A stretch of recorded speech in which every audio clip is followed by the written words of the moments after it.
পাকিস্তানি আর্মিরা এখানে আসে। তার আগে 25শে মার্চ আমাদের অঞ্চলের যারা পুলিশে, আর্মিতে, বিডিআরে, তখন তো ইপিআর আনসারে ছিল, তাদের কাছ থেকে আমরা জানতাম অনেকে কান্নাকাটি করে বাড়িতে চলে এসছে, লুঙ্গি পরে গেঞ্জি গায়ে দিয়ে, যে ঢাকায় কি হচ্ছে।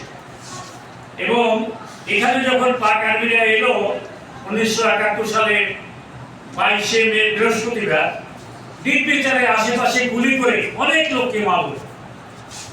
তার আগে জনাব হাবিবুর রহমান পাকিস্তান আর্মি থেকে পালিয়ে এসে, তিনি ছিলেন নন কমিশন অফিসার, তিনি আমাদের ভাঙ্গা স্কুলের ছেলেদের নিয়ে একটা প্রশিক্ষণ করিয়েছিলেন ভাঙ্গা স্কুলের মাঠে।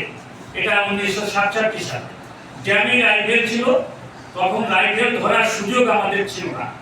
আমি এক আনসার সদস্যের কাছ থেকে রাইফেলটাকে ধরে কিভাবে কোনটা ফ্লাই, কোনটা বার্ড, কোনটা ব্যারেল সে আমাকে দেখাচ্ছিল। আমি মনে মনে তাকে এখনো উস্তাদ বলে পারি। এবং এইটা দেখানোর জন্য তাকে, তার যে পিসি ছিলেন তিনি তাকে শাস্তি দিয়েছিলেন, তুমি কেন ছাত্রদের হাতে রাইফেল ধরে দিচ্ছ? তখন রাইফেল ধরার সুযোগ আমাদের ছিল না।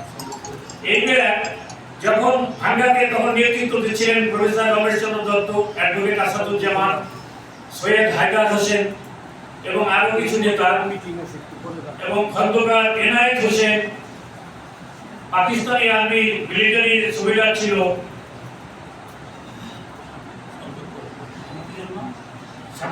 সমাজ বিশ্বাস শুক্লাকান্দি। হ্যাঁ হ্যাঁ হ্যাঁ, সেই এরা আমাদেরকে শিক্ষা দিল কি করে ট্রেনিং করতে হয়, কিভাবে কি করতে হয়। এই ট্রেনিং গুলো করানোর পরে আমরা মানসিকভাবে প্রস্তুত ছিলাম। প্রতিটা ইউনিয়নে এই প্রশিক্ষণগুলো হতো, কেউ সহযোগিতা করতো, কেউ করতো না। ভাঙ্গা থানার এক পুলিশ কর্মকর্তার নাম হচ্ছে গুল মোহাম্মদ, সে তো বাঙালি না, সে ভালো চোখে আমাদেরকে দেখতো না। এবং বাঙালি যারা অফিসার বা সাধারণ সদস্য ছিল তাদেরকে বাঁকা চোখে দেখত। আর আমি তখন ভাবতাম যে আমাদের বাঙালি ছেলেরা এত ইয়ং, এত সুন্দর ফিজিক্যাল, তাদের স্ট্যামিনা আছে, তারপরেও তারা র্যাঙ্ক পায় না, তাদেরকে দায়িত্ব দেওয়া হয় না। এই উর্দুতে কথা বলে, অর্ধেক বাংলায় বলে, অর্ধেক উর্দুতে বলে, তাদেরকে দায়িত্ব দেওয়া হয়। এই যে বৈষম্য, এটা ছাত্র জীবন থেকে আমরা লক্ষ্য করে আসতাম। আমার বন্ধু গোলাম মোস্তফা, সে ছাত্র জীবন থেকেই সে সুন্দর স্লোগান দিতে পারত। আমরা দুজন 69 এর এসএসসি, 69 আমরা এসএসসি পাস করেছি ভাঙ্গা, তখন ছিল বহুমুখী উচ্চ বিদ্যালয় থেকে আর কি। এবং কোনো বাঙালি অফিসার পেলে আমরা চেষ্টা করতাম তার সাথে মিশতে কথা বলতে, কে খাদ্য ইন্সপেক্টর তাকে জানতাম, কিন্তু আমাদেরকে সবসময় দূরে দূরে সরিয়ে রাখা হতো। যাই হোক, আমি আবার ফিরে আসি সেই মে মাসে 22শে মে বৃহস্পতিবার, তারা যেভাবে গুলিগুলা করলো, অনেক লোক মারা গেল। আমার জন্মস্থান এবং গ্রাম হচ্ছে খালুয়া ইউনিয়ন। এবং 29শে মে বৃহস্পতিবার সেখানে প্রায় আনুমানিক 50 জনের উপরে আর্মি নদী পার হয়ে তারপর তারা যায় কুমার নদী পার হয়ে ওপারে যায়।